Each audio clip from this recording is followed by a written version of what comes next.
दिनांक 18 ऑक्टोबर 2025 या दिवशी धनत्रयोदशी आहे। धनत्रयोदशी म्हणजे धनाची केलेली पूजा।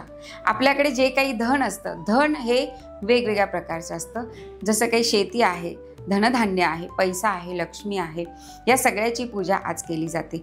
ही पूजा संध्याकाळी स्थिर लग्नावर म्हणजे 7:50 ते 9:50 या वेळेत करायची आहे। कारण आपली लक्ष्मी स्थिर राहण्यासाठी, आपलं धन स्थिर राहण्यासाठी, धनामध्ये वृद्धी होण्यासाठी धनत्रयोदशीचं हे व्रत किंवा धनत्रयोदशीची ही पूजा केली जाते। या दिवशी प्रदोष पण आहे, त्यामुळे प्रदोष काळी केलेली पूजा अतिशय महत्त्वाची ठरते आणि लवकरात लवकर फायदा देणारी ठरते। प्रदोष काळ कधी असतो तर सूर्यास्ताच्या आधीची वेळ आणि सूर्यास्ताच्या नंतरची वेळ, या मधल्या वेळेमध्ये जर तुम्ही धनाची पूजा केली तर ती पूजा तुम्हाला अतिशय लाभदायक ठरू शकते।